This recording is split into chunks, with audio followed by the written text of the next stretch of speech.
Pride and Prejudice by Jane Austen. Volume 2. Chapter 11. When they were gone, Elizabeth, as if intending to exasperate herself as much as possible against Mr. Darcy, chose for her employment the examination of all the letters which Jane had written to her since her being in Kent. They contained no actual complaint, nor was there any revival of past occurrences, or any communication of present suffering. But in all, and in almost every line of each, there was a want of that cheerfulness which had been used to characterize her style, and which, proceeding from the serenity of a mind at ease with itself, and kindly disposed towards every one, had been scarcely ever clouded. Elizabeth noticed every sentence conveying the idea of uneasiness, with an attention which it had hardly received on the first perusal. Mr. Darcy's shameful boast of what misery he had been able to inflict gave her a keener sense of her sister's sufferings. It was some consolation to think that his visit to Rosings was to end on the day after the next, and a still greater, that in less than a fortnight she should herself be with Jane again, and enabled to contribute to the recovery of her spirits.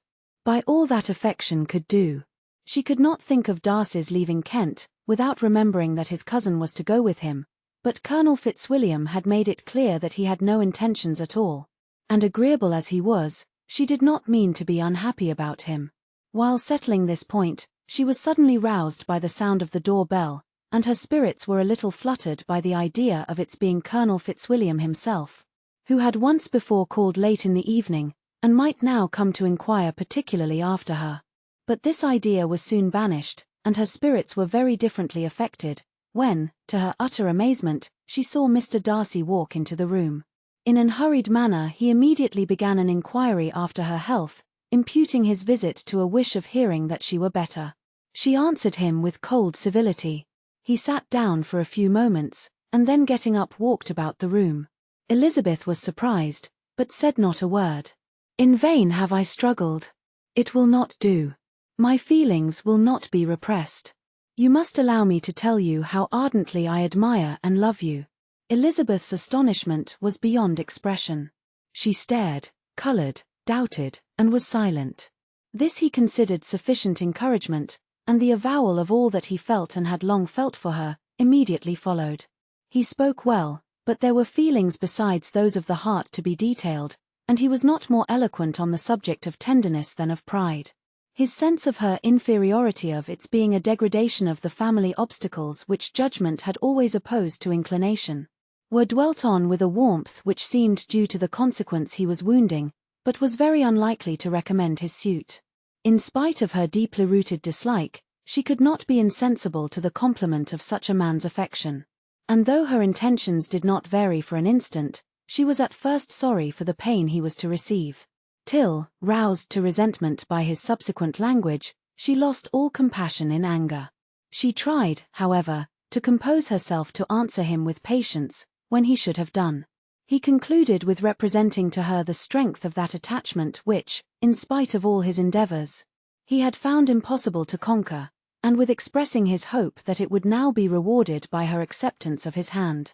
As he said this, she could easily see that he had no doubt of a favorable answer. He spoke of apprehension and anxiety, but his countenance expressed real security. In such cases as this, it is, I believe, the established mode to express a sense of obligation for the sentiments avowed, however unequally they may be returned. It is natural that obligation should be felt, and if I could feel gratitude, I would now thank you. But I cannot. I have never desired your good opinion, and you have certainly bestowed it most unwillingly. I am sorry to have occasioned pain to anyone. It has been most unconsciously done, however, and I hope will be of short duration. The feelings which, you tell me, have long prevented the acknowledgement of your regard, can have little difficulty in overcoming it after this explanation. Mr. Darcy, who was leaning against the mantelpiece with his eyes fixed on her face, seemed to catch her words with no less resentment than surprise. His complexion became pale with anger, and the disturbance of his mind was visible in every feature. He was struggling for the appearance of composure, and would not open his lips, till he believed himself to have attained it. The pause was to Elizabeth's feelings dreadful. "And this is all the reply which I am to have the honor of expecting. I might, perhaps, wish to be informed why, with so little endeavor at civility, I am thus rejected. But it is of small importance. I might as well inquire, replied she, why with so evident a design of offending and insulting me? You chose to tell me that you liked me against your will, against your reason, and even against your character. Was not this some excuse for incivility, if I was uncivil? But I have other provocations. You know I have. Had not my own feelings decided against you, had they been indifferent, or had they even been favorable? Do you think that any consideration would tempt me to accept the man, who has been the means of ruining, perhaps forever, the happiness of a most beloved sister? As she pronounced these words, Mr. Darcy changed colour, but the emotion was short, and he listened without attempting to interrupt her while she continued. I have every reason in the world to think ill of you. No motive can excuse the unjust and ungenerous part you acted there. You dare not, you cannot deny that you have been the principal, if not the only means of dividing them from each other, of exposing one to the censure of the world for caprice and instability, the other to its derision for disappointed hopes, and involving them both in misery of the acutest kind. She paused, and saw with no slight indignation that he was listening with an air which proved him wholly unmoved by any feeling of remorse. He even looked at her with a smile of affected incredulity. Can you deny that you have done it? She repeated. With assumed tranquillity he then replied, I have no wish of denying that I did everything in my power to separate my friend from your sister, or that I rejoice in my success. Towards him I have been kinder than towards myself. Elizabeth disdained the appearance of noticing this civil reflection, but its meaning did not escape, nor was it likely to conciliate her. But it is not merely this affair, she continued, on which my dislike is founded. Long before it had taken place, my opinion of you was decided. Your character was unfolded in the recital which I received many months ago from Mr. Wickham. On this subject, what can you have to say? In what imaginary act of friendship can you here defend yourself? Or under what misrepresentation can you here impose upon others? You take an eager interest in that gentleman's concerns, said Darcy in a less tranquil tone, and with a heightened colour. Who that knows what his misfortunes have been, can help feeling an interest in him? His misfortunes, repeated Darcy contemptuously. Yes, his misfortunes have been great indeed. And of your infliction, cried Elizabeth with energy. You have reduced him to his present state of poverty, comparative poverty. You have withheld the advantages, which you must know to have been designed for him. You have deprived the best years of his life, of that independence which was no less his due than his desert. You have done all this, and yet you can treat the mention of his misfortunes with contempt and ridicule. And this, cried Darcy, as he walked with quick steps across the room, is your opinion of me. This is the estimation in which you hold me. I thank you for explaining it so fully. My faults, according to this calculation, are heavy indeed. But perhaps, added he, stopping in his walk, and turning towards her, these offences might have been overlooked. Had not your pride been hurt by my honest confession of the scruples that had long prevented my forming any serious design? These bitter accusations might have been suppressed, had I with greater policy concealed my struggles, and flattered you into the belief of my being impelled by unqualified, unalloyed inclination, by reason, by reflection, by everything. But disguise of every sort is my abhorrence. Nor am I ashamed of the feelings I related. They were natural and just. Could you expect me to rejoice in the inferiority of your connections? To congratulate myself on the hope of relations, whose condition in life is so decidedly beneath my own? Elizabeth felt herself growing more angry every moment, yet she tried to the utmost to speak with composure when she said, You are mistaken, Mr. Darcy, if you suppose that the mode of your declaration affected me in any other way, than as it spared me the concern which I might have felt in refusing you, had you behaved in a more gentlemanlike manner. She saw him start at this, but he said nothing, and she continued, You could not have made me the offer of your hand in any possible way that would have tempted me to accept it. Again his astonishment was obvious, and he looked at her with an expression of mingled incredulity and mortification. She went on. From the very beginning, from the first moment I may almost say, of my acquaintance with you, your manners impressing me with the fullest belief of your arrogance, your conceit, and your selfish disdain of the feelings of others, were such as to form that groundwork of disapprobation, on which succeeding events have built so immovable a dislike, and I had not known you a month before I felt that you were the last man in the world whom I could ever be prevailed on to marry. You have said quite enough, madam. I perfectly comprehend your feelings, and have now only to be ashamed of what my own have been. Forgive me for having taken up so much of your time, and accept my best wishes for your health and happiness. And with these words he hastily left the room, and Elizabeth heard him the next moment open the front door and quit the house. The tumult of her mind was now painfully great. She knew not how to support herself, and from actual weakness sat down and cried for half an hour. Her astonishment, as she reflected on what had passed, was increased by every review of it. That she should receive an offer of marriage from Mr. Darcy, that he should have been in love with her for so many months, so much in love as to wish to marry her in spite of all the objections which had made him prevent his friends marrying her sister, and which must appear at least with equal force in his own case, was almost incredible. It was gratifying to have inspired unconsciously so strong an affection. But his pride, his abominable pride, his shameless avowal of what he had done with respect to Jane, his unpardonable assurance in acknowledging, though he could not justify it, and the unfeeling manner in which he had mentioned Mr. Wickham, his cruelty towards whom he had not attempted to deny, soon overcame the pity which the consideration of his attachment had for a moment excited. She continued in very agitating reflections till the sound of Lady Catherine's carriage made her feel how unequal she was to encounter Charlotte's observation, and hurried her away to her room. Chapter 12. Elizabeth awoke the next morning to the same thoughts and meditations which had at length closed her eyes. She could not yet recover from the surprise of what had happened. It was impossible to think of anything else. And totally indisposed for employment, she resolved soon after breakfast to indulge herself in air and exercise. She was proceeding directly to her favourite walk, when the recollection of Mr. Darcy's sometimes coming there stopped her, and instead of entering the park, she turned up the lane, which led her farther from the turnpike road. The park paling was still the boundary on one side, and she soon passed one of the gates into the ground. After walking 2 or 3 times along that part of the lane, she was tempted, by the pleasantness of the morning, to stop at the gates and look into the park. The 5 weeks which she had now passed in Kent had made a great difference in the country, and every day was adding to the verdure of the early trees. She was on the point of continuing her walk, when she caught a glimpse of a gentleman within the sort of grove which edged the park. He was moving that way, and fearful of its being Mr.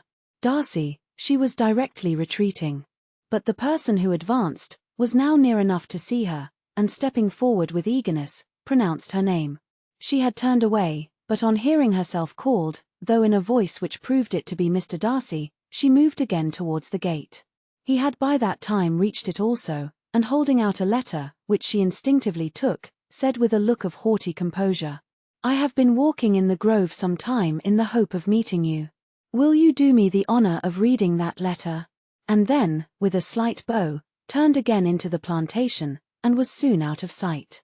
With no expectation of pleasure, but with the strongest curiosity, Elizabeth opened the letter, and to her still increasing wonder, perceived an envelope containing 2 sheets of letter paper, written quite through, in a very close hand. The envelope itself was likewise full.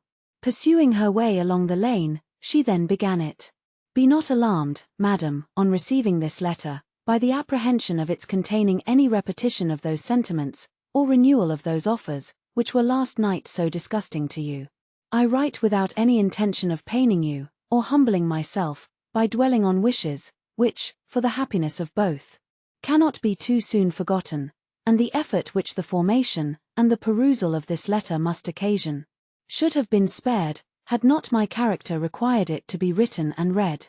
You must, therefore, pardon the freedom with which I demand your attention. Your feelings, I know, will bestow it unwillingly, but I demand it of your justice. 2 offences of a very different nature, and by no means of equal magnitude, you last night laid to my charge. The first mentioned was, that, regardless of the sentiments of either, I had detached Mr. Bingley from your sister.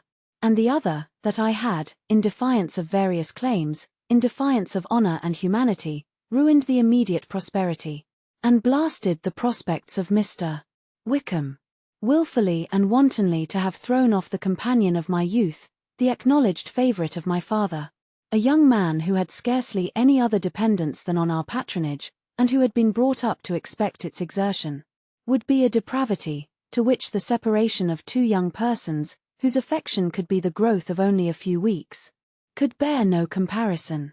But from the severity of that blame which was last night so liberally bestowed, respecting each circumstance, I shall hope to be in future secured, when the following account of my actions and their motives has been read. If, in the explanation of them which is due to myself, I am under the necessity of relating feelings which may be offensive to yours, I can only say that I am sorry. The necessity must be obeyed, and farther apology would be absurd. I had not been long in Hertfordshire, before I saw, in common with others, that Bingley preferred your eldest sister to any other young woman in the country. But it was not till the evening of the dance at Netherfield that I had any apprehension of his feeling a serious attachment. I had often seen him in love before. At that ball, while I had the honour of dancing with you, I was first made acquainted, by Sir William Lucas's accidental information, that Bingley's attentions to your sister had given rise to a general expectation of their marriage. He spoke of it as a certain event, of which the time alone could be undecided. From that moment I observed my friend's behaviour attentively, and I could then perceive that his partiality for Miss Bennet was beyond what I had ever witnessed in him. Your sister I also watched. Her look and manners were open, cheerful and engaging as ever, but without any symptom of peculiar regard. And I remained convinced from the evening's scrutiny, that though she received his attentions with pleasure, she did not invite them by any participation of sentiment. If you have not been mistaken here, I must have been in an error. Your superior knowledge of your sister must make the latter probable. If it be so, if I have been misled by such error, to inflict pain on her, your resentment has not been unreasonable. But I shall not scruple to assert, that the serenity of your sister's countenance and air was such, as might have given the most acute observer a conviction that, however amiable her temper, her heart was not likely to be easily touched. That I was desirous of believing her indifferent is certain, but I will venture to say that my investigations and decisions are not usually influenced by my hopes or fears. I did not believe her to be indifferent because I wished it, I believed it on impartial conviction, as truly as I wished it in reason. My objections to the marriage were not merely those, which I last night acknowledged to have required the utmost force of passion to put aside. In my own case, the want of connection could not be so great an evil to my friend as to me. But there were other causes of repugnance, causes which, though still existing, and existing to an equal degree in both instances, I had myself endeavoured to forget, because they were not immediately before me. These causes must be stated, though briefly.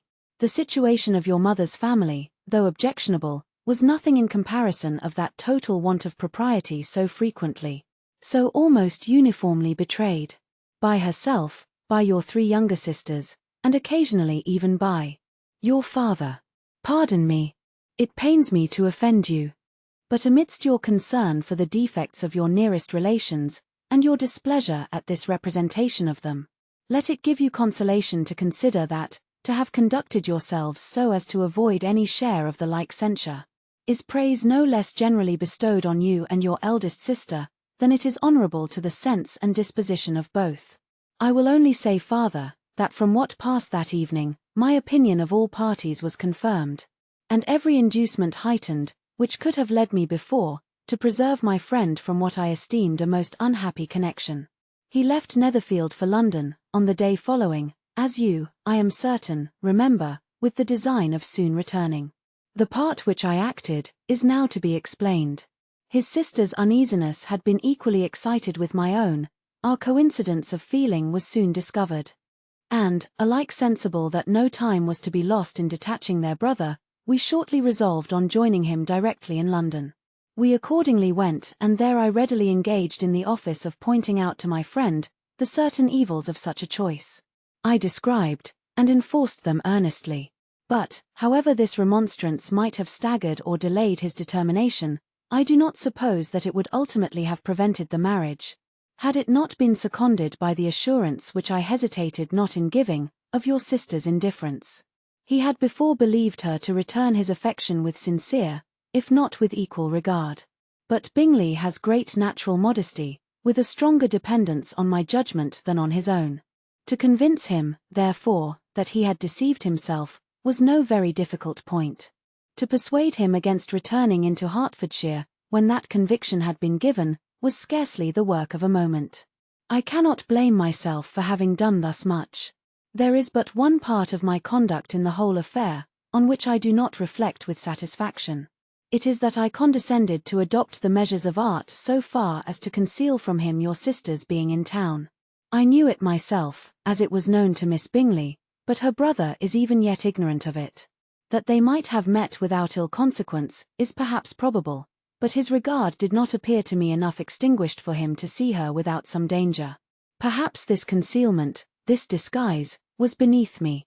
It is done, however, and it was done for the best. On this subject I have nothing more to say, no other apology to offer. If I have wounded your sister's feelings, it was unknowingly done, and though the motives which governed me may to you very naturally appear insufficient, I have not yet learnt to condemn them.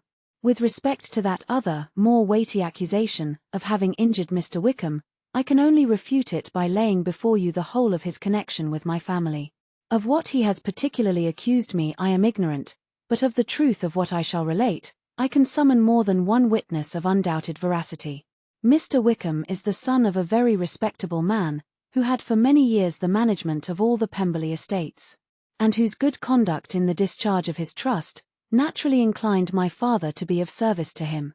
And on George Wickham, who was his godson, his kindness was therefore liberally bestowed. My father supported him at school, and afterwards at Cambridge, most important assistance, as his own father, always poor from the extravagance of his wife, would have been unable to give him a gentleman's education.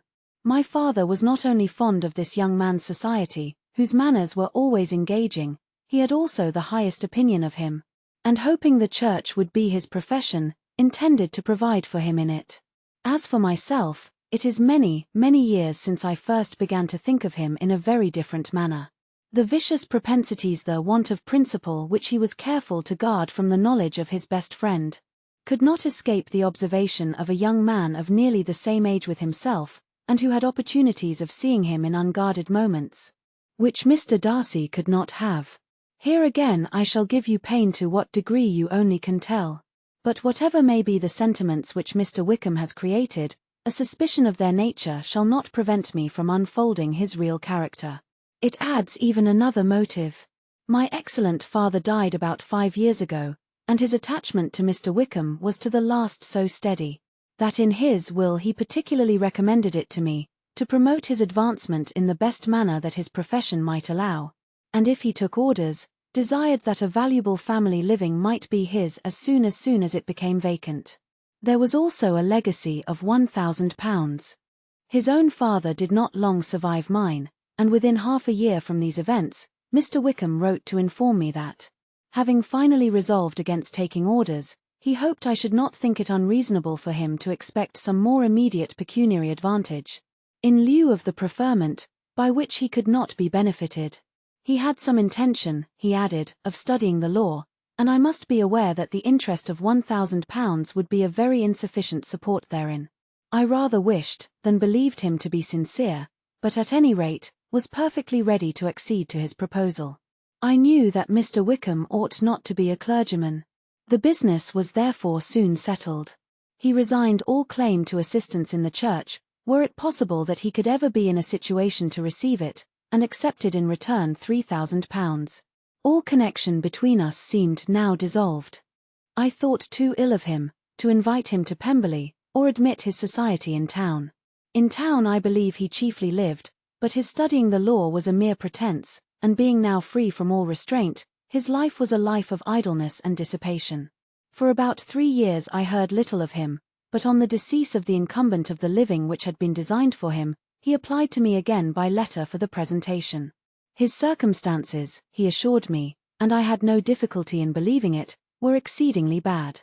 He had found the law a most unprofitable study, and was now absolutely resolved on being ordained, if I would present him to the living in question, of which he trusted there could be little doubt.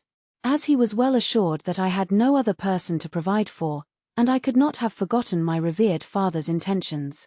You will hardly blame me for refusing to comply with this entreaty, or for resisting every repetition of it.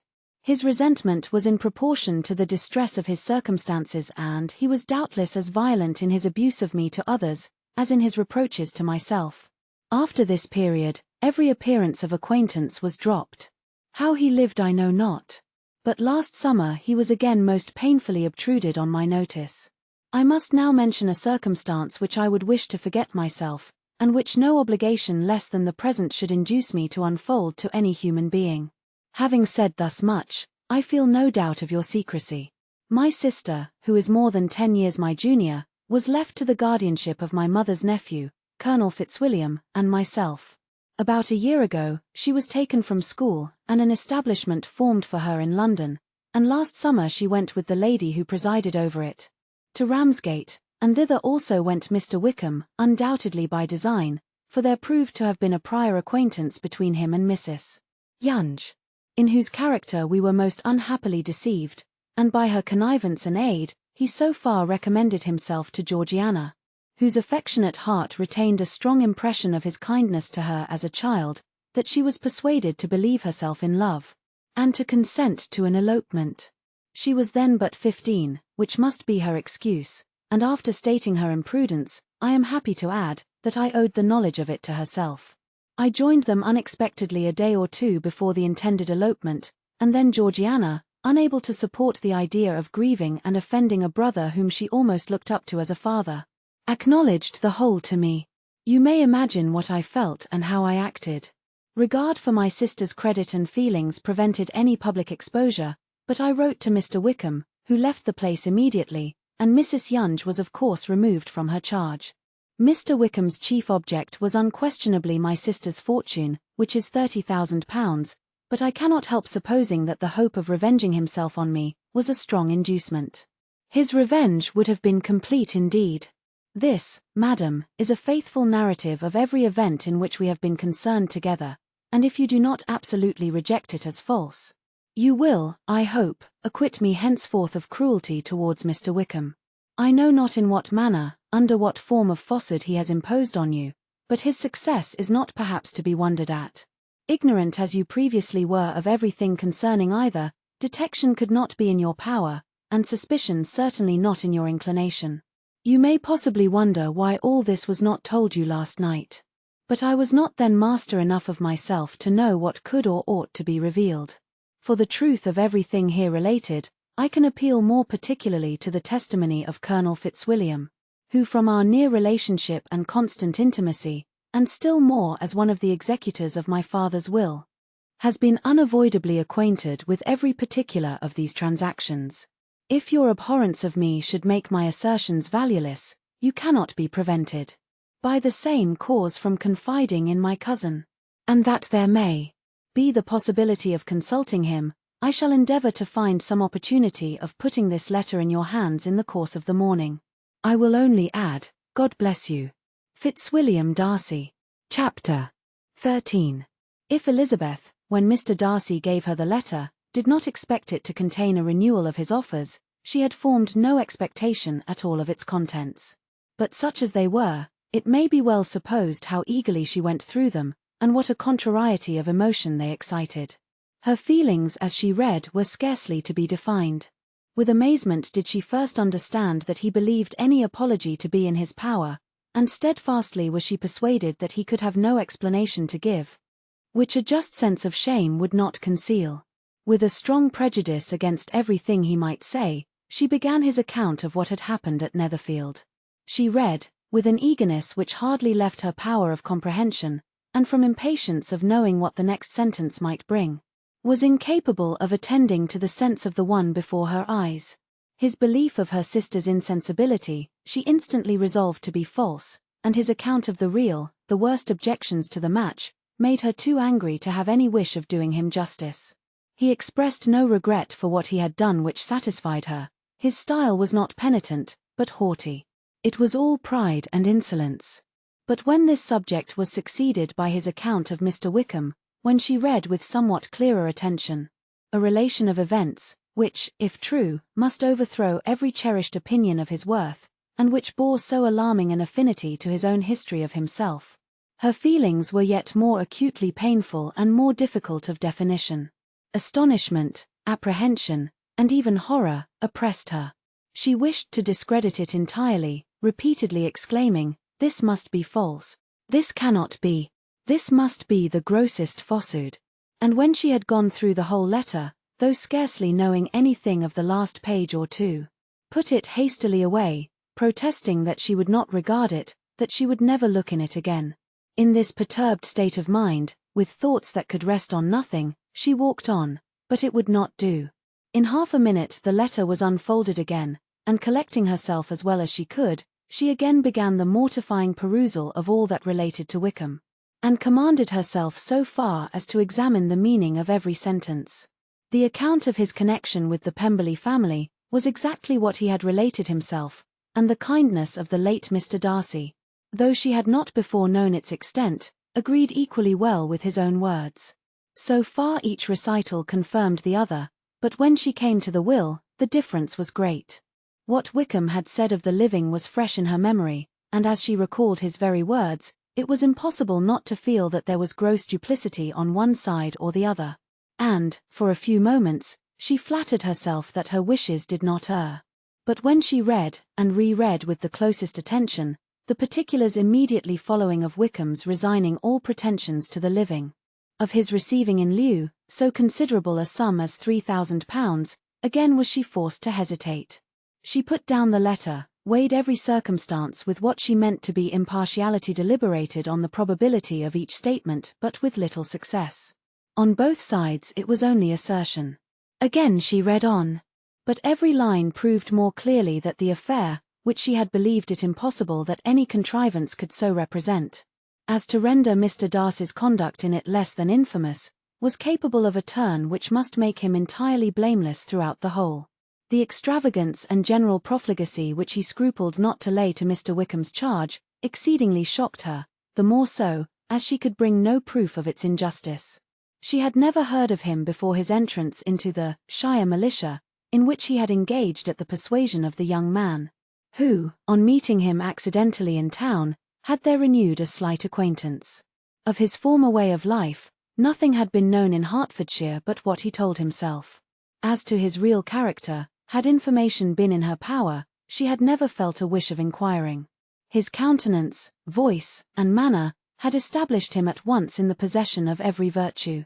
She tried to recollect some instance of goodness, some distinguished trait of integrity or benevolence, that might rescue him from the attacks of Mr.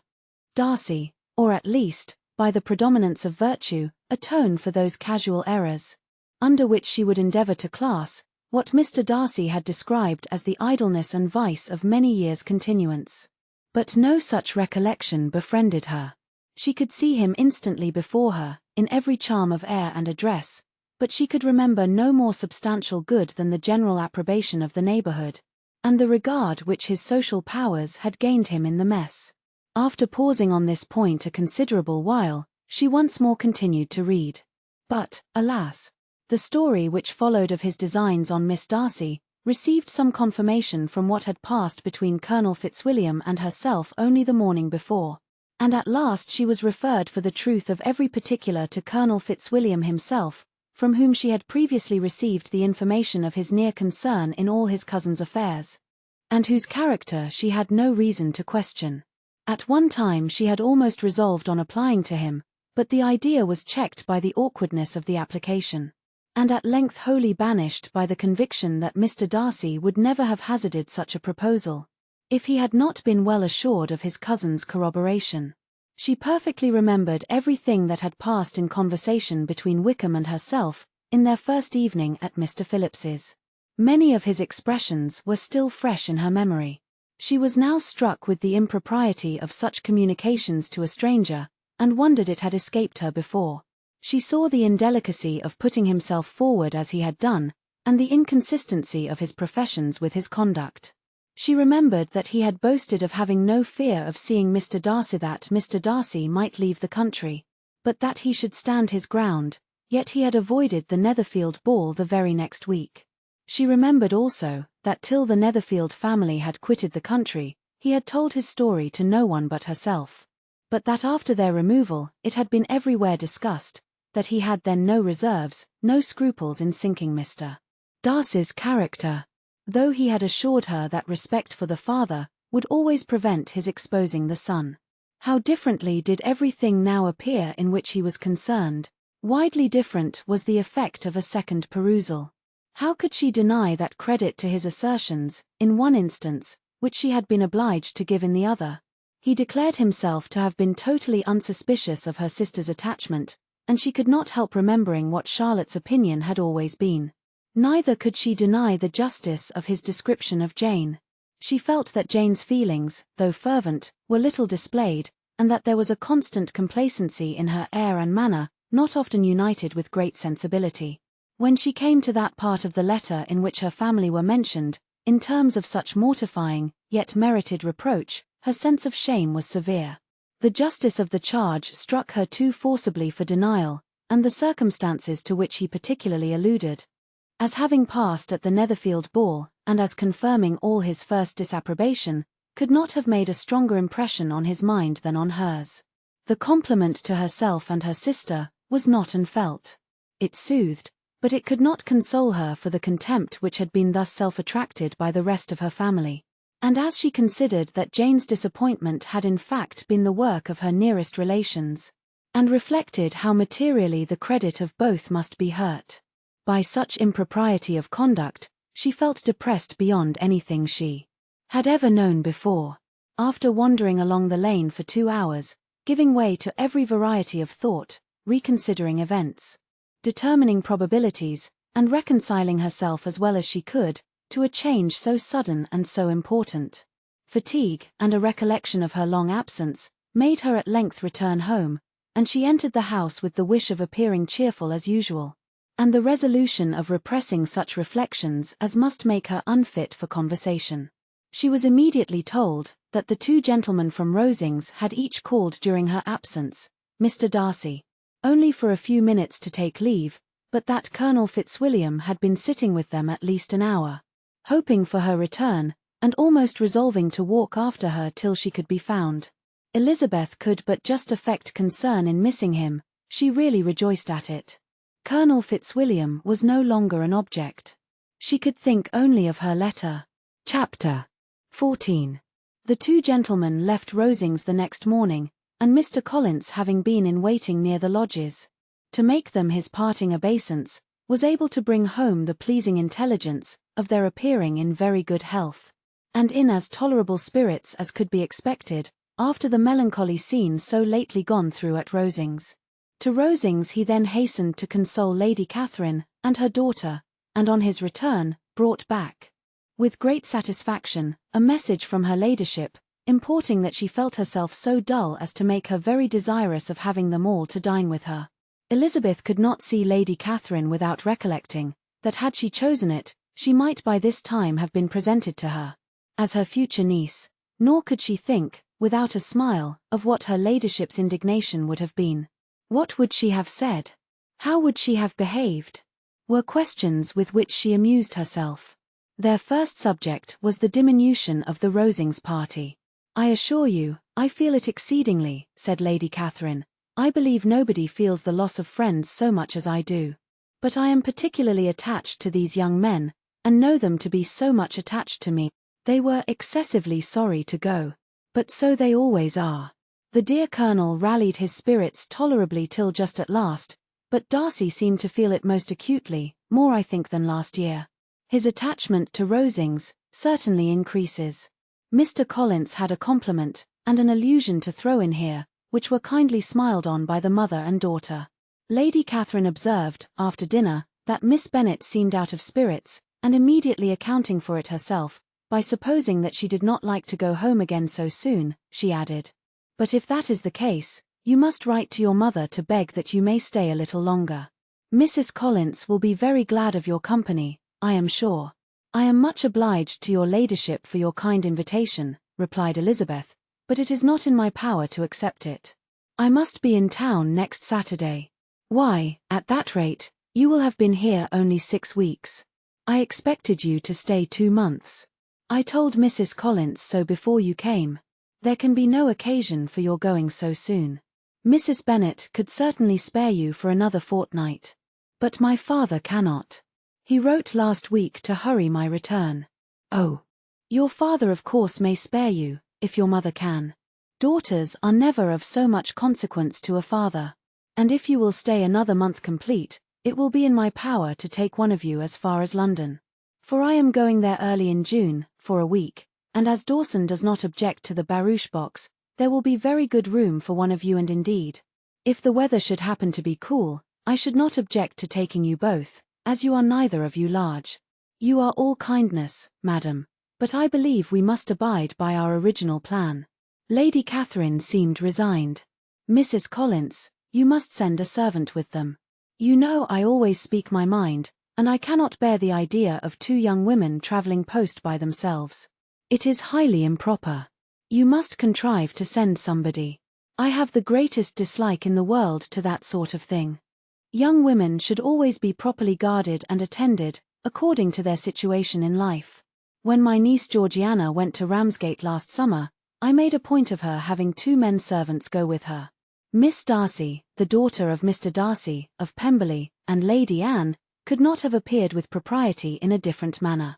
I am excessively attentive to all those things. You must send John with the young ladies, Mrs. Collins.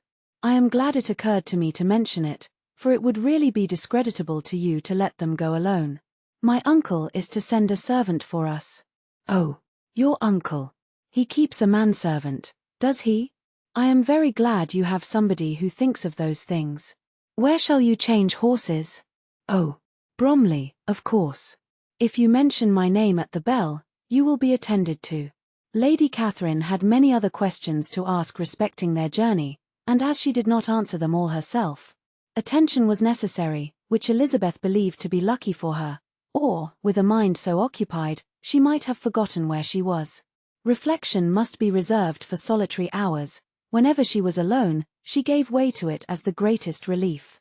And not a day went by without a solitary walk, in which she might indulge in all the delight of unpleasant recollections. Mr. Darcy's letter, she was in a fair way of soon knowing by heart. She studied every sentence, and her feelings towards its writer were at times widely different. When she remembered the style of his address, she was still full of indignation, but when she considered how unjustly she had condemned and upbraided him, her anger was turned against herself, and his disappointed feelings became the object of compassion. His attachment excited gratitude, his general character respect, but she could not approve him, nor could she for a moment repent her refusal, or feel the slightest inclination ever to see him again. In her own past behavior, there was a constant source of vexation and regret, and in the unhappy defects of her family a subject of yet heavier chagrin. They were hopeless of remedy. Her father, contented with laughing at them, would never exert himself to restrain the wild giddiness of his youngest daughters. And her mother, with manners so far from right herself, was entirely insensible of the evil. Elizabeth had frequently united with Jane in an endeavour to check the imprudence of Catherine and Lydia. But while they were supported by their mother's indulgence, what chance could there be of improvement? Catherine, weak-spirited, irritable, and completely under Lydia's guidance, had been always affronted by their advice, and Lydia, self-willed and careless, would scarcely give them a hearing. They were ignorant, idle, and vain. While there was an officer in Meryton, they would flirt with him, and while Meryton was within a walk of Longbourn, they would be going there forever. Anxiety on Jane's behalf was another prevailing concern, and Mr. Darcy's explanation, by restoring Bingley to all her former good opinion, heightened the sense of what Jane had lost. His affection was proved to have been sincere, and his conduct cleared of all blame, unless any could attach to the implicitness of his confidence in his friend. How grievous then was the thought that, of a situation so desirable in every respect, so replete with advantage, so promising for happiness, Jane had been deprived, by the folly and indecorum of her own family. When to these recollections was added the development of Wickham's character, it may be easily believed that the happy spirits which had seldom been depressed before, were now so much affected as to make it almost impossible for her to appear tolerably cheerful. Their engagements at Rosings were as frequent during the last week of her stay, as they had been at first. The very last evening was spent there, and her ladyship again inquired minutely into the particulars of their journey, gave them directions as to the best method of packing, and was so urgent on the necessity of placing gowns in the only right way, that Maria thought herself obliged, on her return, to undo all the work of the morning, and pack her trunk afresh. When they parted, Lady Catherine, with great condescension, wished them a good journey, and invited them to come to Hunsford again next year. And Miss de Bourgh exerted herself so far as to curtsy and hold out her hand to both. Chapter 15. On Saturday morning Elizabeth and Mr. Collins met for breakfast a few minutes before the others appeared, and he took the opportunity of paying the parting civilities which he deemed indispensably necessary. "I know not, Miss Elizabeth," said he, "whether Mrs. Collins has yet expressed her sense of your kindness in coming to us, but I am very certain you will not leave the house without receiving her thanks for it. The favor of your company has been much felt, I assure you. We know how little there is to tempt any one to our humble abode. Our plain manner of living, our small rooms, and few domestics, and the little we see of the world, must make Hunsford extremely dull to a young lady like yourself. But I hope you will believe us grateful for the condescension, and that we have done everything in our power to prevent your spending your time unpleasantly." Elizabeth was eager with her thanks and assurances of happiness. She had spent 6 weeks with great enjoyment, and the pleasure of being with Charlotte, and the kind attentions she had received, must make her feel the obliged. "It gives me the greatest pleasure to hear that you have passed your time not disagreeably.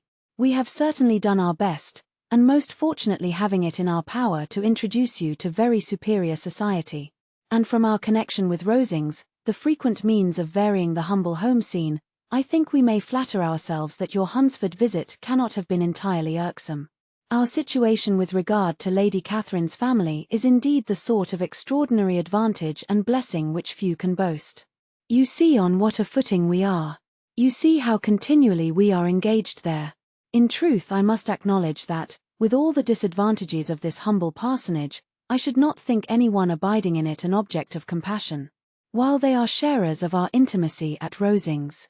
Words were insufficient for the elevation of his feelings, and he was obliged to walk about the room, while Elizabeth tried to unite civility and truth in a few short sentences. "You may, in fact, carry a very favourable report of us into Hertfordshire, my dear cousin. I flatter myself at least that you will be able to do so. Lady Catherine's great attentions to Mrs. Collins you have been a daily witness of, and altogether I trust it does not appear that your friend has drawn an unfortunate, but on this point it will be as well to be silent. Only let me assure you, my dear Miss Elizabeth, that I can from my heart most cordially wish you equal felicity in marriage.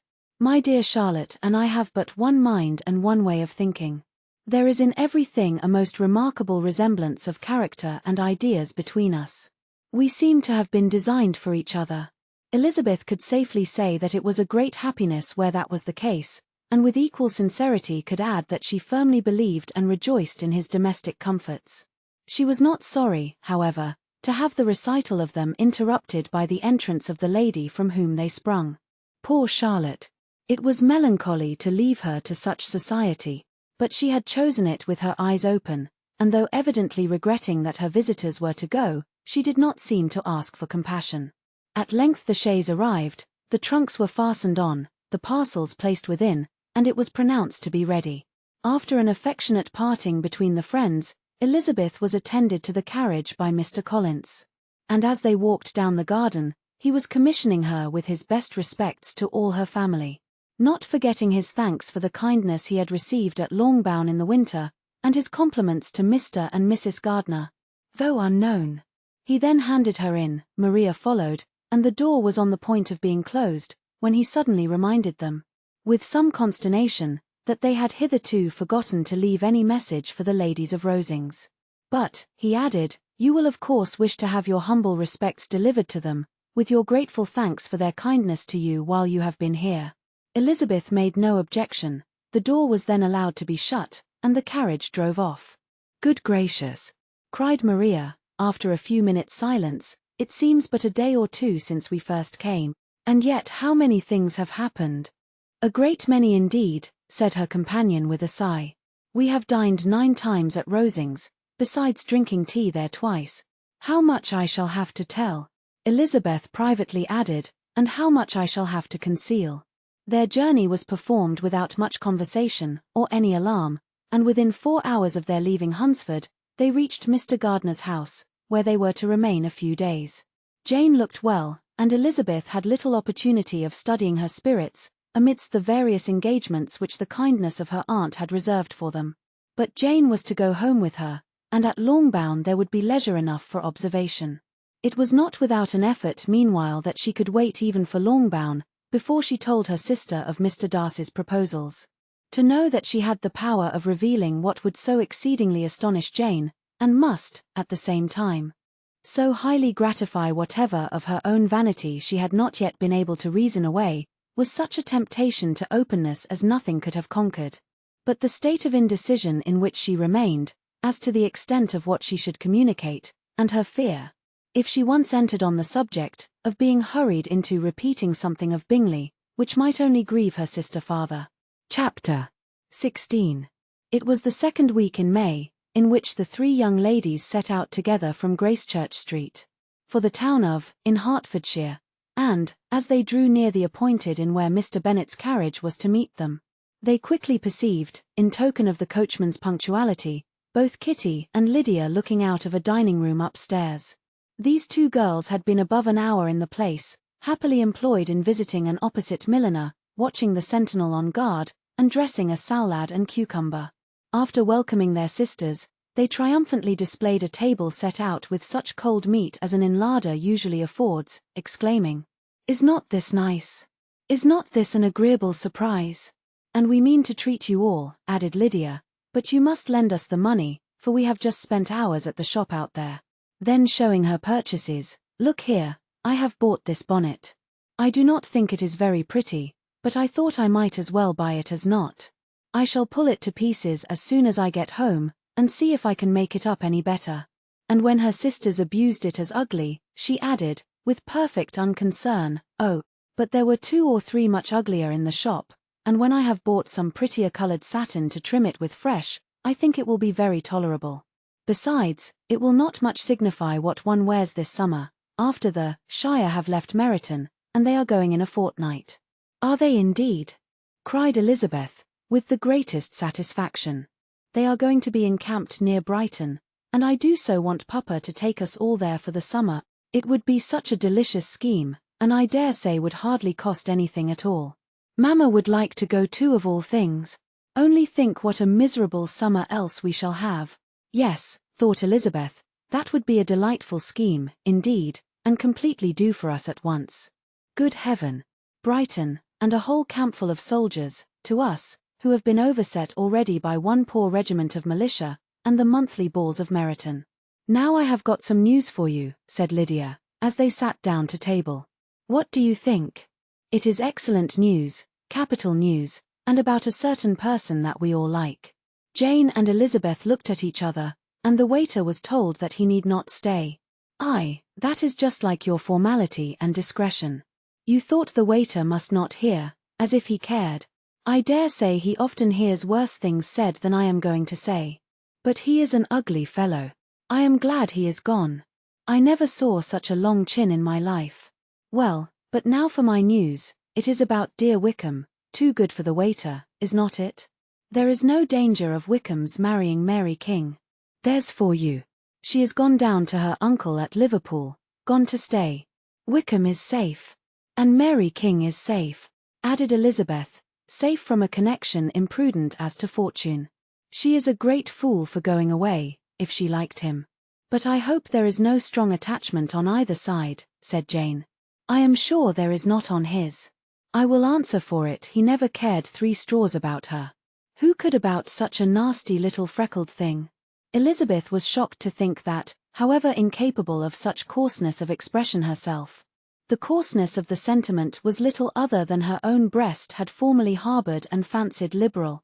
As soon as all had ate, and the elder ones paid, the carriage was ordered, and after some contrivance, the whole party, with all their boxes, work-bags, and parcels, and the unwelcome addition of Kitty's and Lydia's purchases, were seated in it. "How nicely we are crammed in," cried Lydia. "I am glad I bought my bonnet, if it is only for the fun of having another bandbox. Well, now let us be quite comfortable and snug, and talk and laugh all the way home. And in the first place, let us hear what has happened to you all, since you went away. Have you seen any pleasant men? Have you had any flirting? I was in great hopes that one of you would have got a husband before you came back. Jane will be quite an old maid soon, I declare. She is almost 23. Lord, how ashamed I should be of not being married before 23. My Aunt Phillips wants you so to get husbands, you can't think. She says Lizzie had better have taken Mr. Collins, but I do not think there would have been any fun in it. Lord, how I should like to be married before any of you, and then I would chaperone you about to all the balls. Dear me, we had such a good piece of fun the other day at Colonel Foster's. Kitty and me were to spend the day there, and Mrs. Foster promised to have a little dance in the evening. By the by, Mrs. Foster and me are such friend. And so she asked the two Harringtons to come, but Harriet was ill, and so Pen was forced to come by herself. And then, what do you think we did? We dressed up Chamberlain in woman's clothes, on purpose to pass for a lady. Only think what fun. Not a soul knew of it, but Colonel and Mrs. Foster, and Kitty and me, except my aunt, for we were forced to borrow one of her gowns, and you cannot imagine how well he looked. When Denny, and Wickham, and Pratt, and 2 or 3 more of the men came in, they did not know him in the least. Lord, how I laughed. And so did Mrs. Foster. I thought I should have died. And that made the men suspect something, and then they soon found out what was the matter. With such kind of histories of their parties and good jokes, did Lydia, assisted by Kitty's hints and additions, endeavour to amuse her companions all the way to Longbourn. Elizabeth listened as little as she could, but there was no escaping the frequent mention of Wickham's name. Their reception at home was most kind. I am glad you are come back, Lizzie. Their party in the dining room was large, for almost all the Lucases came to meet Maria and hear the news. And various were the subjects which occupied them. Lady Lucas was inquiring of Maria across the table. After the welfare and poultry of her eldest daughter, Mrs. Bennet was doubly engaged, on one hand collecting an account of the present fashions from Jane, who sat some way below her, and on the other, retailing them all to the younger Miss Lucases, and Lydia, in a voice rather louder than any other person's, was enumerating the various pleasures of the morning to anybody who would hear her. "Oh, Mary," said she, "I wish you had gone with us, for we had such fun. As we went along, Kitty and me drew up all the blinds, and pretended there was nobody in the coach, and I should have gone so all the way, if Kitty had not been sick, and when we got to the George, I do think we behaved very handsomely, for we treated the other 3 with the nicest cold luncheon in the world. And if you would have gone, we would have treated you too. And then when we came away it was such fun. I thought we never should have got into the coach. I was ready to die of laughter. And then we were so merry all the way home. We talked and laughed so loud, that anybody might have heard us 10 miles off." To this, Mary very gravely replied, "Far be it from me, my dear sister, to depreciate such pleasures. They would doubtless be congenial with the generality of female minds. But I confess they would have no charms for me. I should infinitely prefer a book." But of this answer Lydia heard not a word. She seldom listened to anybody for more than half a minute, and never attended to Mary at all. In the afternoon Lydia was urgent with the rest of the girls to walk to Meryton and see how everybody went on, but Elizabeth steadily opposed the scheme. It should not be said that the Miss Bennets could not be at home half a day before they were in pursuit of the officers. There was another reason too for her opposition. She dreaded seeing Wickham again, and was resolved to avoid it as long as possible. The comfort to her, of the regiment's approaching removal, was indeed beyond expression. In a fortnight they were to go, and once gone, she hoped there could be nothing more to plague her on his account. She had not been many hours at home, before she found that the Brighton scheme, of which Lydia had given them a hint at the inn, was under frequent discussion between her parents. Elizabeth saw directly that her father had not the smallest intention of yielding, but his answers were at the same time so vague and equivocal, that her mother, though often disheartened, had never yet despaired of succeeding at last. Chapter 17. Elizabeth's impatience to acquaint Jane with what had happened could no longer be overcome, and at length resolving to suppress every particular in which her sister was concerned, and preparing her to be surprised, she related to her the next morning the chief of the scene between Mr. Darcy and herself. Miss Bennet's astonishment was soon lessened by the strong sisterly partiality which made any admiration of Elizabeth appear perfectly natural, and all surprise was shortly lost in other feelings. She was sorry that Mr. Darcy should have delivered his sentiments in a manner so little suited to recommend them, but still more was she grieved for the unhappiness which her sister's refusal must have given him. His being so sure of succeeding was wrong, said she, and certainly ought not to have appeared, but consider how much it must increase his disappointment. Indeed, replied Elizabeth, I am heartily sorry for him, but he has other feelings which will probably soon drive away his regard for me. You do not blame me, however, for refusing him? Blame you? Oh, no. But you blame me for having spoken so warmly of Wickham. No, I do not know that you were wrong in saying what you did. But you will know it, when I have told you what happened the very next day. She then spoke of the letter, repeating the whole of its contents as far as they concerned George Wickham. What a stroke was this for poor Jane, who would willingly have gone through the world without believing that so much wickedness existed in the whole race of mankind, as was here collected in one individual.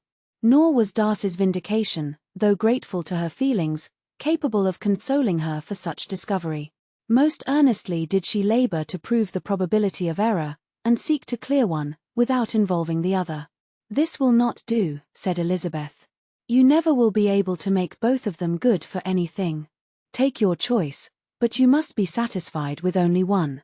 There is but such a quantity of merit between them, just enough to make one good sort of man, and of late it has been shifting about pretty much. For my part, I am inclined to believe it all Mr. Darcy's, but you shall do as you choose. It was some time, however, before a smile could be extorted from Jane.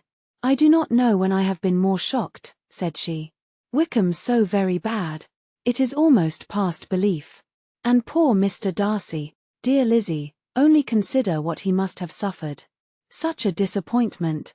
And with the knowledge of your ill opinion too, and having to relate such a thing of his sister, it is really too distressing. I am sure you must feel it so. Oh, no, my regret and compassion are all done away by seeing you so full of both. I know you will do him such ample justice, that I am growing every moment more unconcerned and indifferent. Your profusion makes me saving, and if you lament over him much longer, my heart will be as light as a feather. Poor Wickham, there is such an expression of goodness in his countenance, such an openness and gentleness in his manner. There certainly was some great mismanagement in the education of those two young men.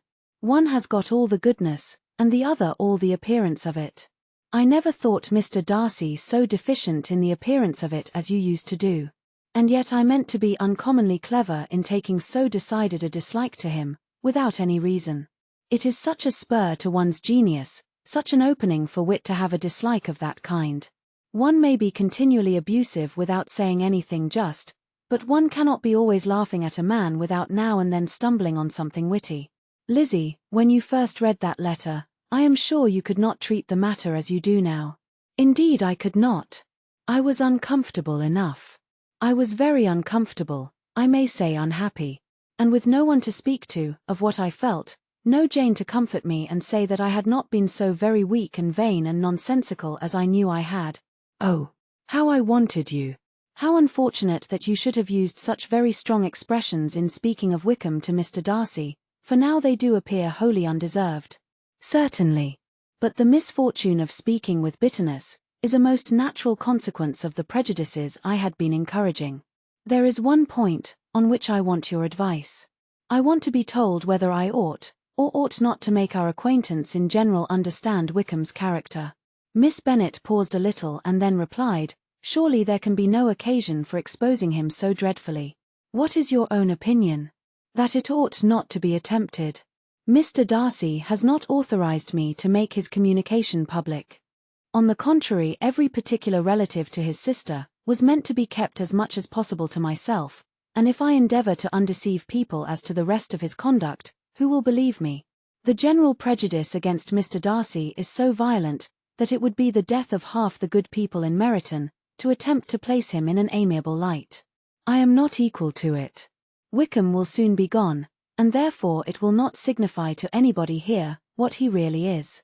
Some time hence it will be all found out, and then we may laugh at their stupidity in not knowing it before. At present I will say nothing about it. You are quite right. To have his errors made public might ruin him forever. He is now perhaps sorry for what he has done, and anxious to re-establish a character. We must not make him desperate. The tumult of Elizabeth's mind was allayed by this conversation. She had got rid of 2 of the secrets which had weighed on her for a fortnight, and was certain of a willing listener in Jane, whenever she might wish to talk again of either. But there was still something lurking behind, of which prudence forbade the disclosure. She dared not relate the other half of Mr. Darcy's letter, nor explain to her sister how sincerely she had been valued by his friend. Here was knowledge in which no one could partake. And she was sensible that nothing less than a perfect understanding between the parties could justify her in throwing off this last encumbrance of mystery. And then, said she, if that very improbable event should ever take place, I shall merely be able to tell what Bingley may tell in a much more agreeable manner himself.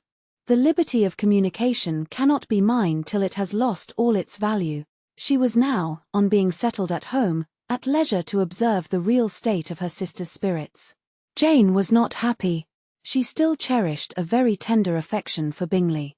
Having never even fancied herself in love before, her regard had all the warmth of first attachment, and from her age and disposition.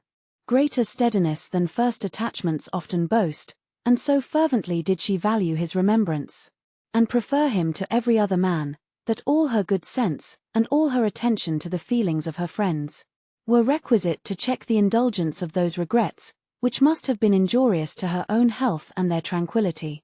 Well, Lizzie, said Mrs. Bennet one day, what is your opinion now of this sad business of Jane's? For my part, I am determined never to speak of it again to anybody. I told my sister Phillips so the other day. But I cannot find out that Jane saw anything of him in London. Well, he is a very undeserving young man, and I do not suppose there is the least chance in the world of her ever getting him now. There is no talk of his coming to Netherfield again in the summer, and I have inquired of everybody too, who is likely to know. I do not believe that he will ever live at Netherfield any more. Oh, well, it is just as he chooses. Nobody wants him to come. Though I shall always say that he used my daughter extremely ill, and if I was her, I would not have put up with it. Well, my comfort is, I am sure Jane will die of a broken heart, and then he will be sorry for what he has done. But as Elizabeth could not receive comfort from any such expectation, she made no answer. Well, Lizzie, continued her mother soon afterwards, and so the Collinses live very comfortable, do they? Well, I only hope it will last. And what sort of table do they keep? Charlotte is an excellent manager, I dare say. If she is half as sharp as her mother, she is saving enough. There is nothing extravagant in their housekeeping, I dare say. No, nothing at all. A great deal of good management, depend upon it. Yes. They will take care not to outrun their income. They will never be distressed for money. Well, much good may it do them, and so, I suppose, they often talk of having Longbourn when your father is dead. They look upon it quite as their own, I dare say, whenever that happens. It was a subject which they could not mention before me. Number it would have been strange if they had. But I make no doubt, they often talk of it between themselves. Well, if they can be easy with an estate that is not lawfully their own, so much the better. I should be ashamed of having one that was only entailed on me. Chapter 18. The first week of their return was soon gone. The second began. It was the last of the regiment's stay in Meryton, and all the young ladies in the neighbourhood were drooping apace. The dejection was almost universal. The elder Miss Bennets alone were still able to eat, drink, and sleep, and pursue the usual course of their employments. Very frequently were they reproached for this insensibility by Kitty and Lydia, whose own misery was extreme, and who could not comprehend such hard-heartedness in any of the family. Good heaven! What is to become of us? What are we to do? Would they often exclaim in the bitterness of woe. How can you be smiling so, Lizzie? Their affectionate mother shared all their grief. She remembered what she had herself endured on a similar occasion, 25 years ago. "I am sure," said she, "I cried for 2 days together when Colonel Miller's regiment went away. I thought I should have broke my heart." "I am sure I shall break mine," said Lydia. "If one could but go to Brighton," observed Mrs. Bennet. "Oh, yes. If one could but go to Brighton. But Papa is so disagreeable. A little sea bathing would set me up for ever. And my Aunt Phillips is sure it would do me a great deal of good," added Kitty. Such were the kind of lamentations resounding perpetually through Longbourn House. Elizabeth tried to be diverted by them, but all sense of pleasure was lost in shame. She felt anew the justice of Mr. Darcy's objections, and never had she before been so much disposed to pardon his interference in the views of his friend. But the gloom of Lydia's prospect was shortly cleared away, for she received an invitation from Mrs. Foster, the wife of the colonel of the regiment, to accompany her to Brighton. This invaluable friend was a very young woman, and very lately married. A resemblance in good humour and good spirits had recommended her and Lydia to each other, and out of their 3 months' acquaintance they had been intimate too. The rapture of Lydia on this occasion, her adoration of Mrs. Foster, the delight of Mrs. Bennet, and the mortification of Kitty, are scarcely to be described.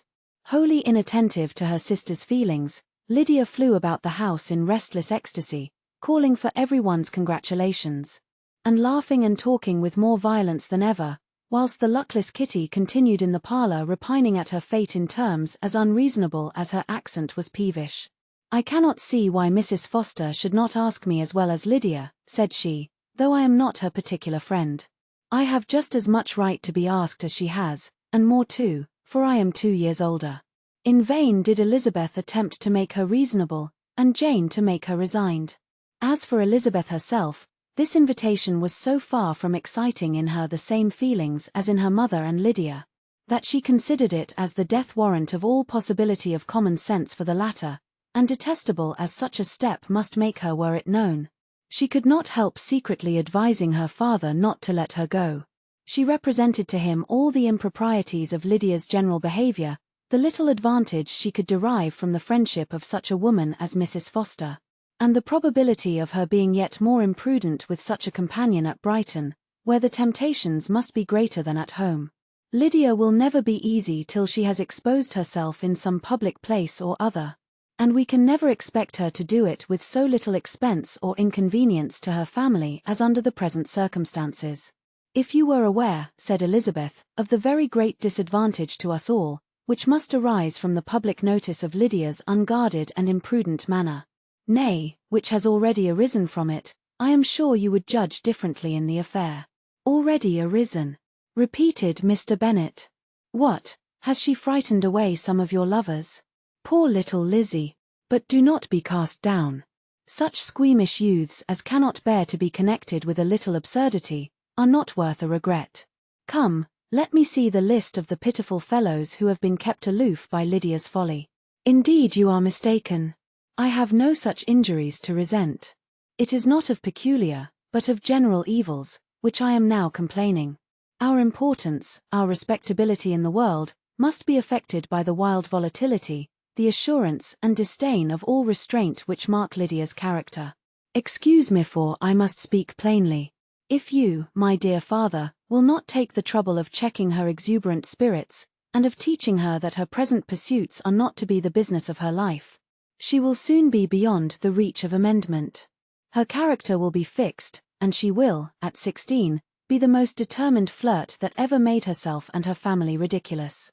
A flirt too, in the worst and meanest degree of flirtation, without any attraction beyond youth and a tolerable person. And from the ignorance and emptiness of her mind, wholly unable to ward off any portion of that universal contempt which her rage for admiration will excite. In this danger Kitty is also comprehended. She will follow wherever Lydia leads. Vain, ignorant, idle, and absolutely uncontrolled. Oh, my dear father, can you suppose it possible that they will not be censured and despised wherever they are known, and that their sisters will not be often involved in the disgrace? Mr. Bennet saw that her whole heart was in the subject, and affectionately taking her hand, said in reply, "Do not make yourself uneasy, my love. Wherever you and Jane are known, you must be respected and valued, and you will not appear to less advantage for having a couple of, or I may say, 3 very silly sisters. We shall have no peace at Longbourn if Lydia does not go to Brighton. Let her go then. Colonel Foster is a sensible man, and will keep her out of any real mischief, and she is luckily too poor to be an object of prey to anybody. At Brighton she will be of less importance even as a common flirt than she has been here.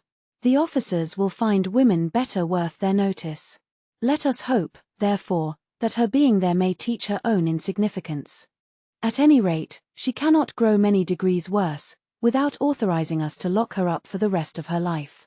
With this answer Elizabeth was forced to be content, but her own opinion continued the same, and she left him disappointed and sorry. It was not in her nature, however, to increase her vexations by dwelling on them.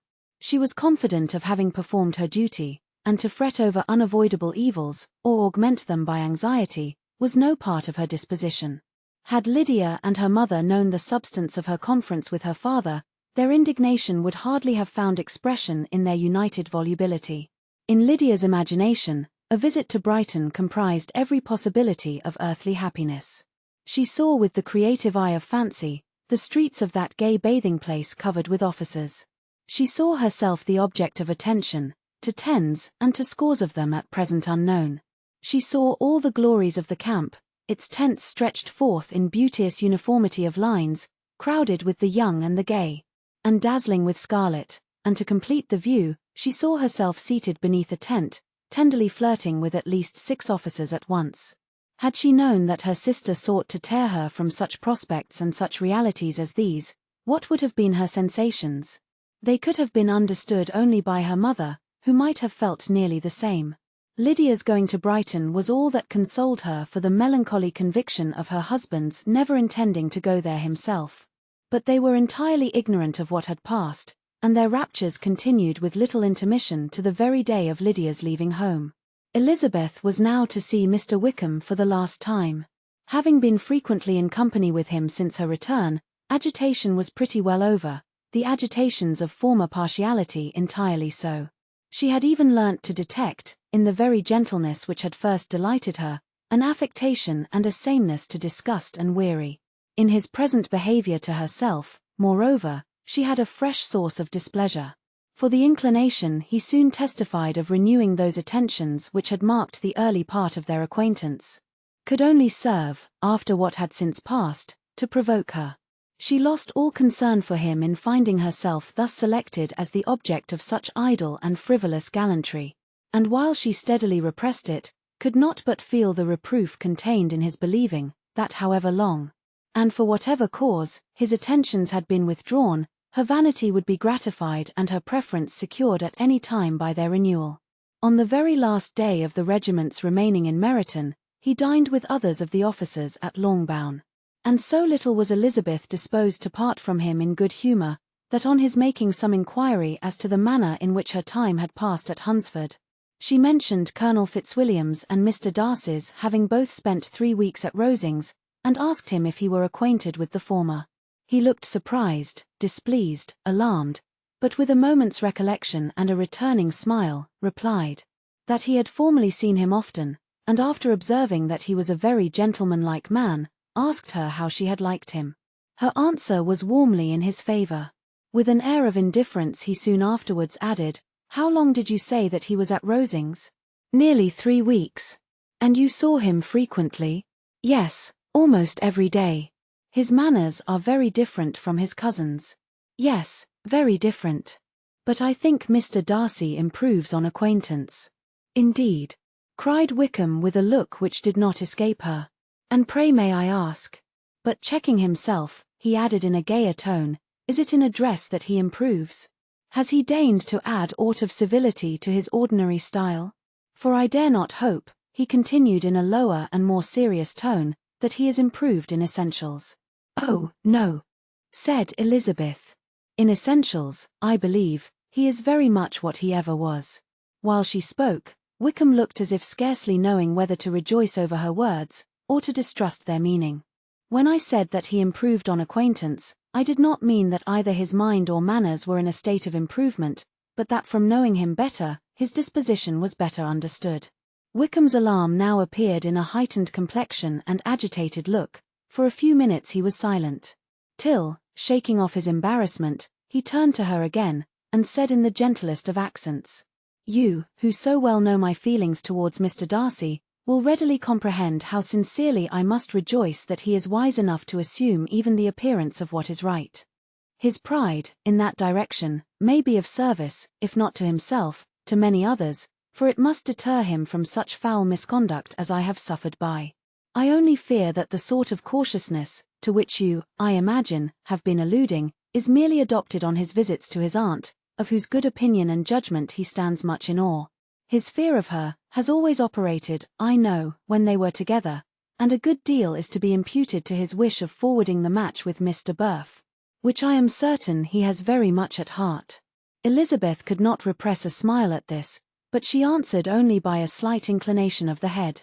She saw that he wanted to engage her on the old subject of his grievances, and she was in no humour to indulge him. The rest of the evening passed with the appearance, on his side, of usual cheerfulness, but with no farther attempt to distinguish Elizabeth. And they parted at last with mutual civility, and possibly a mutual desire of never meeting again. When the party broke up, Lydia returned with Mrs. Foster to Meryton, from whence they were to set out early the next morning. The separation between her and her family was rather noisy than pathetic. Kitty was the only one who shed tears, but she did weep from vexation and envy. Mrs. Bennet was diffuse in her good wishes for the felicity of her daughter, and impressive in her injunctions that she would not miss the opportunity of enjoying herself as much as possible. Advice, which there was every reason to believe would be attended to, and in the clamorous happiness of Lydia herself in bidding farewell, the more gentle adieus of her sisters were uttered without being heard. Chapter 19. Had Elizabeth's opinion been all drawn from her own family, she could not have formed a very pleasing picture of conjugal felicity or domestic comfort.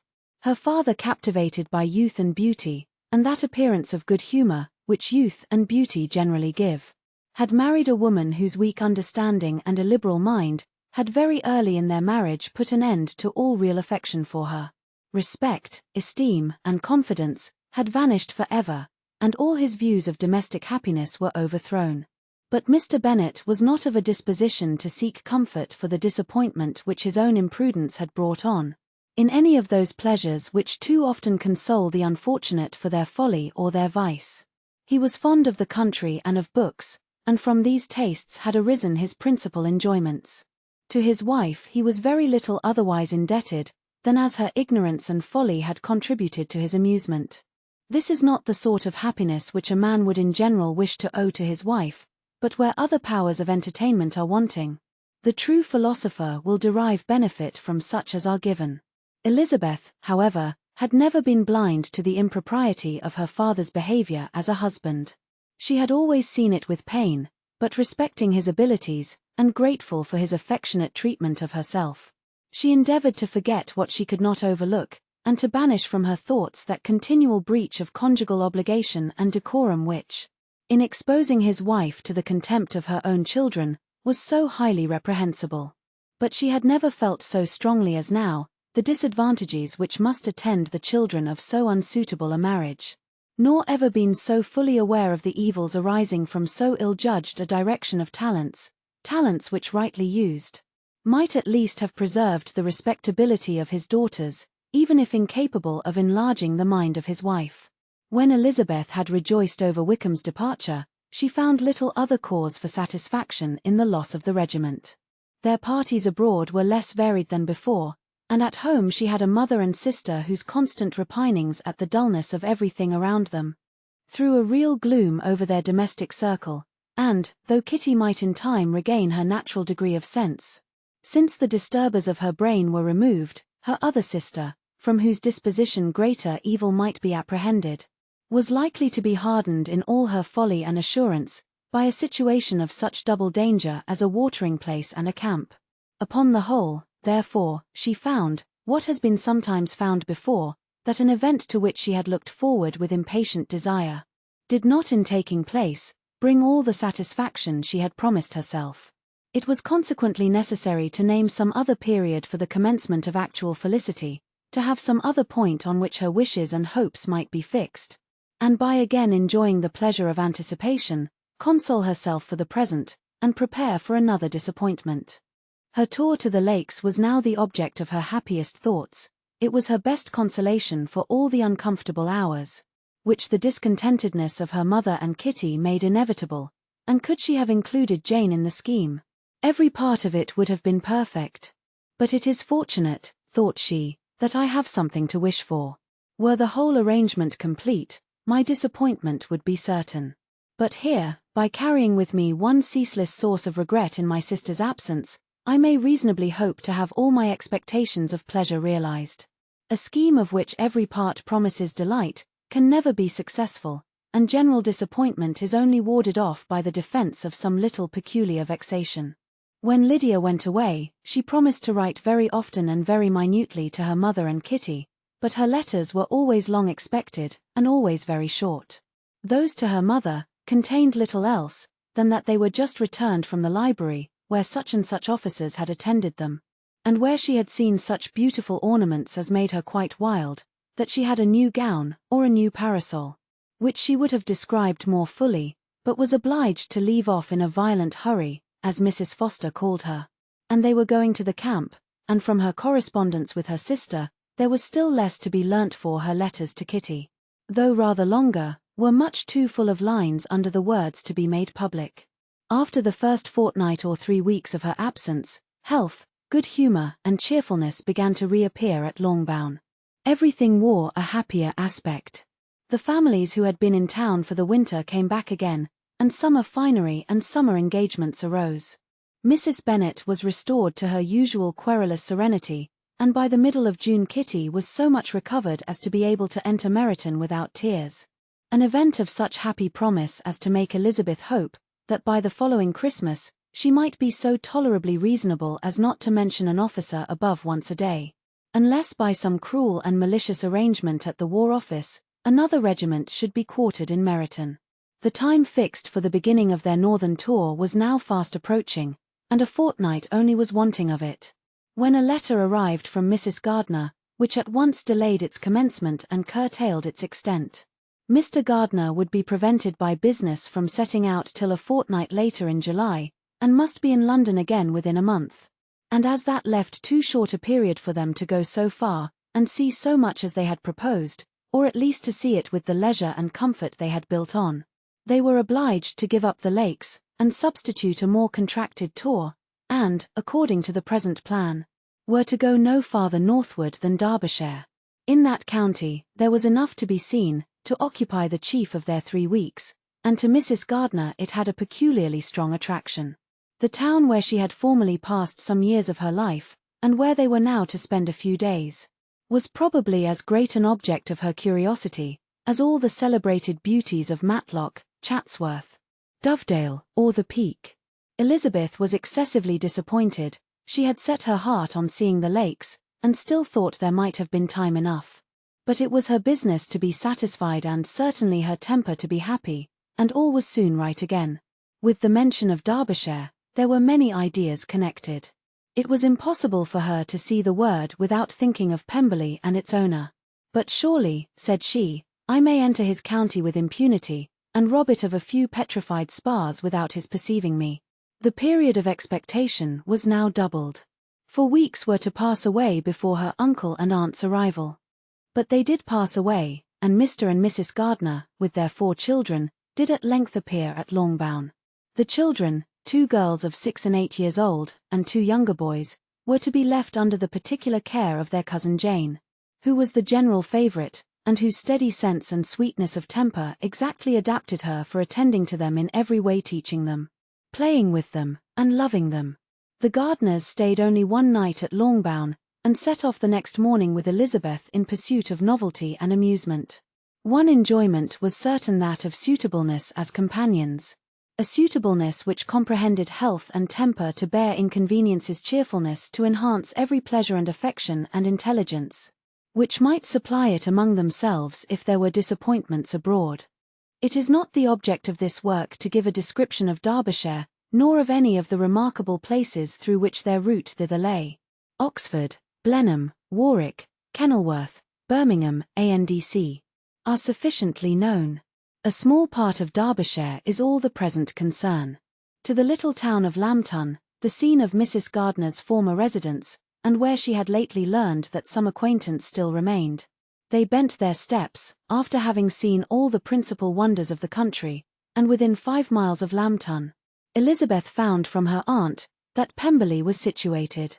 It was not in their direct road, nor more than a mile or 2 out of it. In talking over their route the evening before, Mrs. Gardiner expressed an inclination to see the place again. Mr. Gardiner declared his willingness, and Elizabeth was applied to for her approbation. "My love, should not you like to see a place of which you have heard so much?" said her aunt. "A place, too, with which so many of your acquaintance are connected. Wickham passed all his youth there, you know." Elizabeth was distressed. She felt that she had no business at Pemberley, and was obliged to assume a disinclination for seeing it.